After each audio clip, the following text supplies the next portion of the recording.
हाय Amit, good morning. क्या हाल चाल है? Hi Nishant, good morning. I am good, how are you? बहुत बढ़िया अमित। और आपसे बात करता हूँ तो मेरी वैसी ही बातें खिल जाती हैं।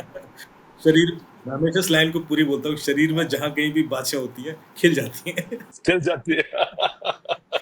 सो अमित, अ, अभी रिसेंट इंडिया पाकिस्तान कन्फ्लिक्ट के दौरान बहुत सारी चर्चा हुई traditional conventional warfare equipments and technology की। S-400 की बहुत सारी बात हुई, राफेल की बात हुई, और फिर ड्रोन की बात हुई, और बहुत जबरदस्त कॉन्वर्सेशंस हुई इंडिया के खुद के बनाए हुए ब्रह्मोस को लेके। लेकिन आई थिंक कंट्री वंचित है साइबर क्राइम में। क्या क्या हलचल हुई उसके बारे में तो अमित जी आपसे चर्चा करना चाहेंगे कि उस अवधि में साइबर स्पेस के अंदर क्या हलचल रही, और वो इंपॉर्टेंट मैसेजेस जो आपके थ्रू हम अपने देशवासियों को बता पाए। देखिए, सबसे पहले तो जो पहलगाम में हुआ, मैं उन सभी लोगों के प्रति श्रद्धांजलि अर्पित करता हूँ, क्योंकि इससे बड़ी कायराना हरकत नहीं हो सकती थी। और इसको तो मैं वॉर कहता ही नहीं, इसको तो मैं कायरतापूर्वक किया गया घृणित अपराध है जिसकी सजा उन्हें मिलनी चाहिए। पूरी इंसानियत के ऊपर एक सवाल खड़ा हो जाता है।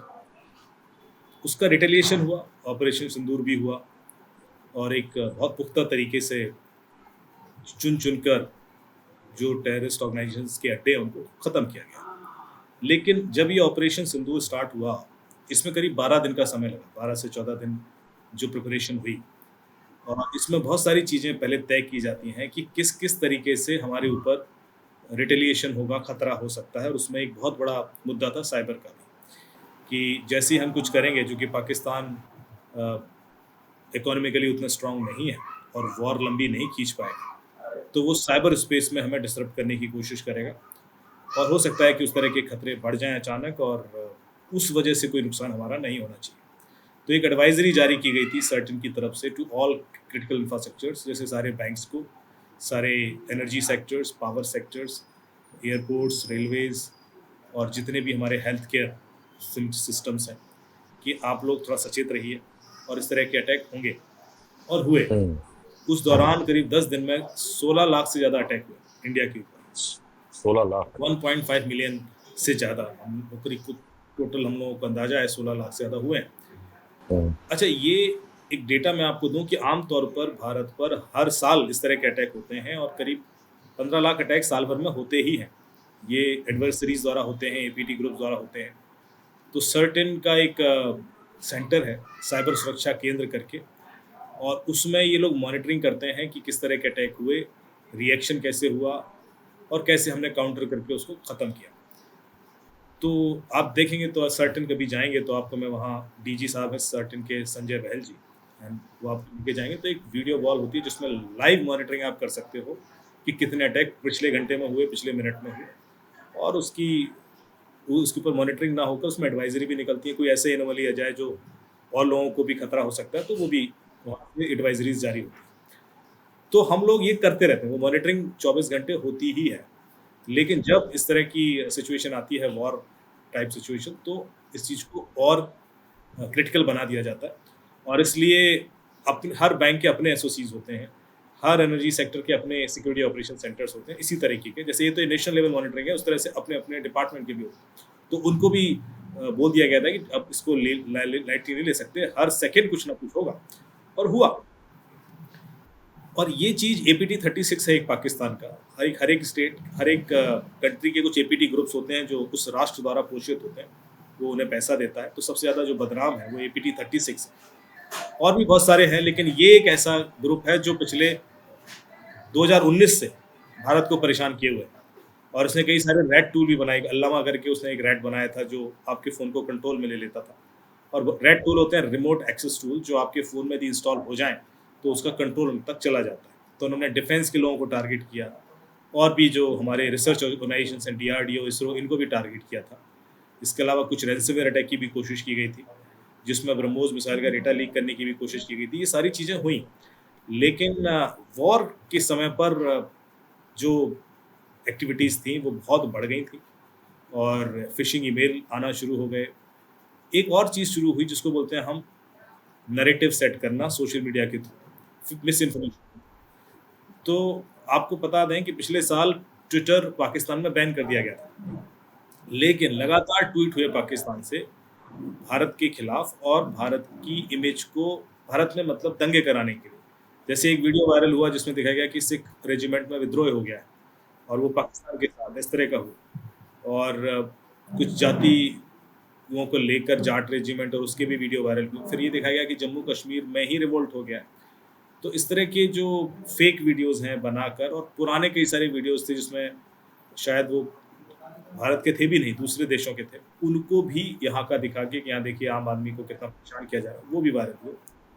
लगातार ट्वीट किए जा रहे थे। जब हमने उनकी लोकेशंस निकाली तो वो रावलपिंडी से ही निकल रही थी जहाँ आईएसआई का हेडक्वार्टर है। और जबकि हमें पता था कि वहाँ तो ट्विटर बैन है, तो डेफिनेटली वीपीएन वगैरह यूज़ करके ये सब हो रहा है।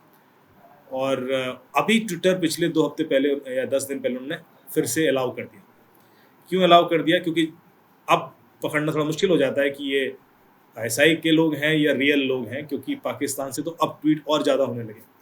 तो ये भी एक स्ट्रैटेजिक डिसीजन था उनका कि अभी अलाउ कर दो, ताकि वो जब बहुत ज़्यादा इन्फॉर्मेशन में एक झूठ हो तो वो छिप जाता है। तो उस तरह की कवायद की गई और अच्छी चीज़ ये रही, मैं कहूँगा भारत का जो सिक्योरिटी सिस्टम है इतना स्ट्रांग साबित हुआ है। ना सिर्फ S-400 का जो आपने परफॉर्मेंस देखा, इसके अलावा जो हमारा साइबर डिफेंस सिस्टम, हमने एक भी अटैक उनका सक्सेसफुल नहीं होने दिया। कुछ वेबसाइट जो हैक हुई हैं, डिफेंस हुई हैं, वो पॉलिटिकल वेबसाइट थी, वो कुछ रेस्टोरेंट की वेबसाइट थी, कुछ ऐसी थी जो सिक्योरिटी के पॉइंट व्यू से उतना क्रिटिकल थी भी नहीं, उनमें कोई ऐसी एक्टिव इन्फॉर्मेशन थी भी नहीं, डम पेजेस थे, तो वो हैक हुए थे, वो टेक डाउन या डिफेस करने की कोशिश की गई थी, इसको हम बोलते हैं डीडॉस अटैक करना। लेकिन कोई भी क्रिटिकल इंफ्रास्ट्रक्चर हमारा इफेक्ट नहीं हुआ, उस इफेक्टिव नहीं था, कंप्रोमाइज़ नहीं हुआ, कोई डेटा नहीं गया। और ये जो हुआ है वॉर के समय पर, क्योंकि आपको बता दें जब रशिया यूक्रेन वॉर हुआ तो हर दिन रशिया के कुछ सेंसिटिव डेटा लीक हो रहे थे और यूक्रेन के भी हो रहे थे और डार्क वेब पे आ रहे थे। लेकिन जब भारत के साथ ऐसा नहीं हुआ तो भारत की इमेज और स्ट्रांग हो गई है और अब भारत की जो साइबर सिक्योरिटी स्टार्टअप्स हैं उनको बहुत बिजनेस मिलने वाला है इससे। या जो हमारे इंडिजिनस प्रोडक्ट हैं उनकी क्रेडिबिलिटी बहुत हाई हो गई है कि भारत, अभी तक देखा जाता था कि Israel is quite prominent in cyber security और एस्टोनिया इज़ क्वाइट प्रोमिनेंट और इस तरह के कुछ देश थे, लेकिन अब भारत का भी उस रेस में नाम आ गया है और हमारे यहाँ से जो प्रोडक्ट या थ्रेट इंटेल जाएगा उसको बहुत वैल्यू मिलेगी और रेवेन्यू भी मिलेगा। तो एक साइड जो मेरे ख्याल से बेनिफिट किसी वॉर का होता है वो होता है कि आपकी स्ट्रेंथ भी दिखती है। तो जैसे हमारे ब्रह्मोस मिसाइल के ऑर्डर आने शुरू होंगे या जो भी हमने सक्सेस की हैं बिकॉज ऑफ इंडिजिनस, हमारे कुछ ड्रोन यूज़ हुए, HAL ने कुछ सिस्टम्स बनाए थे वो यूज़ हुए जो एंटी डिफेंस सिस्टम्स थे। तो इस तरह की चीज़ें अब साइबर में भी मेरे ख्याल से डिमांड में आ जाएंगी भारत की। बहुत बढ़िया, बहुत ही बढ़िया। और बहुत जबरदस्त टेस्टिमोनियल है मेक इन इंडिया को लेके, बहुत ही जबरदस्त टेस्टिमोनियल है हमारे उन सब स्केप्टिक व्यूज के अगेंस्ट कि हमारा जो इंडिजिनस एफर्ट हो रहा है वॉरफेयर सिस्टम्स को लेके is not up to the standard. और सबसे इम्पोर्टेंट कि भाई आई बिलीव अब हमारा कॉन्फिडेंस और हमारी श्रद्धा paying GST TDS on time should be all time high and very very disciplined. So lot of gain in that sense. कुछ चर्चा कर पाएंगे कि हमारी तरफ से क्या कोशिशें की गई, अगर अप्रोप्रिएट है हमारे इस कॉन्वर्सेशन में बात कर पाना, how are groups were able to create a dent on websites and critical infrastructure of Pakistan during this time? अच्छा, कुछ चीज़ें तो पब्लिक थी, आपने गौर किया होगा कि पाकिस्तान के बहुत सारे सोशल मीडिया हैंडल्स बैन कर दिए गए थे, जो उनके सेलिब्रिटीज़ के हैं, जो उनके न्यूज़ पोर्टल्स थे, जो उनके यूट्यूब चैनल्स थे। जब ये घटना हुई पहलगाम की उसके तुरंत बाद 5 दिन तक लगातार न्यूज़ आती रही कि एक बैन हो रहे हैं उनके सेलिब्रिटीज़ के हैंडल्स या उनका पाकिस्तानी आर्मी का हैंडल इंडिया में बैन कर दिया गया। तो लोग मेरे से कह रहे थे कि ये क्यों बैन कर रहे हैं, इससे क्या फ़र्क पड़ जाएगा, क्या यही रिएक्शन है गवर्नमेंट का? मतलब उन्होंने हमारा इतना नुकसान कर दिया और हम उनके सोशल मीडिया हैंडल बैन कर रहे हैं। People were not understanding the importance of it. ये प्रिपरेशन होती है, ये प्रिपरेशन इसलिए होती है क्योंकि अब उनकी तरफ से जो मिस इन्फॉर्मेशन फैलने का खतरा था वो कम हो जाता है। हम क्यों उनके हैंडल्स को यहाँ विजिबिलिटी ही दें? तो ये दूर की सोच होती है जो आम आदमी की समझ में नहीं आती। जब इस तरह की चीज़ें बैन हो रही होती हैं तो इसका मतलब है अब हमारी तरफ से कुछ बड़ा होगा, क्योंकि वहाँ से रिटेलिएशन जो होगा फेक नैरेटिव का वो इम्पैक्ट ना कर पाए, क्योंकि भारत में बहुत सारे ऐसे लोग हैं जो उनको फॉलो करते थे। उसकी वजह से फिर वो भारत वाले रिट्वीट करें या उसको बड़ा बना दें, इससे पहले कि उनको यहाँ से ब्लॉक ही कर दीजिए। तो मेरे ख्याल से करीब 150-200 हैंडल इस तरह के बैन हुए पहले। उसके बाद जब हमें लगा कि अब मिस इन्फॉर्मेशन कम फैलेगी, उन्होंने फिर नए हैंडल बना लिए और वो सब करने की कोशिश की। लेकिन हम तैयार थे, हमें पता था कि ये होगा, तो हमने वो काउंटर नैरेटिव उनका नहीं बनने दिया। मतलब वो मैसेज स्प्रेड हुआ ही नहीं, और पहले ही हमारी मीडिया ने उसको स्नप कर दिया। तो ये एक बहुत बड़ी जीत साइबर स्पेस में भी भारत की हुई है, जो शायद लोगों को नहीं पता है। अदरवाइज यदि एक भी मिस इन्फॉर्मेशन ऐसी फैल जाती, जैसे एक मिस इन्फॉर्मेशन थी कि आप सामान इकट्ठा कर लीजिए, ये वॉर लंबी खिंचने वाली है, तो परचेज करना शुरू कर दिया, स्टोरिंग शुरू कर दी। अब ये उनकी तरफ से ज़बरदस्ती फैलाया गया। फिर तुरंत एक क्लैरिफिकेशन गवर्नमेंट ऑफ इंडिया की तरफ से आया कि ऐसा कुछ नहीं है और सब कुछ कंट्रोल में। तो ऐसी चीज़ें कई बार ज़्यादा नुकसान कर देती हैं बनस्पत एक डायरेक्ट अटैक के, क्योंकि हम खुद ही अपने हरकतों से देश को नुकसान पहुंचा देते हैं। वो कंट्रोल करना बहुत बड़ी बात होती है वॉर सिचुएशन। मैं एक लाइन निशांत और बोलूँगा, जो शायद हम लोग ने पहले भी डिस्कस की थी कभी, कि जब हमने पॉडकास्ट में डिस्कस किया था कि 2019 में भारत ने कुछ चाइना की एप्लीकेशंस बैन की थी, टिकटॉक, वीचैट और 160 से ज़्यादा एप्लीकेशन। तो लोग कहते थे इससे क्या होगा। अब मैं उस दिन मैंने बोला था कि देखिए उससे जो हुआ है वो शायद आपको नहीं पता। जिन देशों ने टिकटॉक बैन नहीं किया था उनकी हालत देख लीजिए, जो हमारे आसपास के देश हैं, चाहे वो बांग्लादेश हो, श्रीलंका हो, नेपाल हो, मालदीव हो, जहाँ पर भी बैन नहीं हुआ उनको चाइना ने एक तरीके से कंट्रोल कर लिया और उनकी अच्छी खासी ग्रोथ रुक गई। Bangladesh was growing very fast, but अचानक से उनके लिए प्रायोरिटीज बदल गई और आप देखिए आज कहाँ बैठा हुआ। Same could happen with anybody else, क्योंकि जब हमने अब दिखाया था कि ये क्या क्या डेटा हमारा लेते हैं, इंक्लूडिंग हमारी political ideologies and religious ideologies, ये उन तक जा रही हैं। क्यों जा रही हैं? क्योंकि उसका मिसयूज ही होना है। आगे जाके वो देश आपके खिलाफ इस तरह के नैरेटिव सेट करेगा और आपकी प्रायोरिटीज बदल देगा लाइफ की, because we all are the product of the data. ये चीज़ जो उस दिन हिंट दी थी मैंने, आज हम देख रहे हैं कि कितना बड़ा इम्पैक्ट चाइना ने क्रिएट कर दिया है globally, because of simple video editing apps और डेटा शेयरिंग ऐप्स और चैट ऐप्स, जो उस समय हमें नहीं समझ में आया। सही कह रहे हैं आप.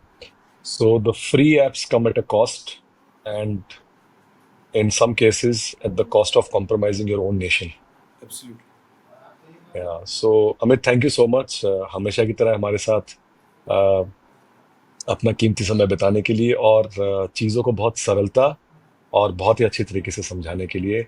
ऑफ कोर्स हम फिर वापस आएंगे आपसे बात करने के लिए शीघ्र ही आने वाले कुछ और टॉपिक्स के ऊपर. तब तक आपका बहुत बहुत धन्यवाद. And God bless you, all the energy, keep spreading the good word and keep making everyone cyber, make as many cyber warriors across the country. So thank you so much, Amit, Thank and you, God Nishant. bless you. Thank you, sir.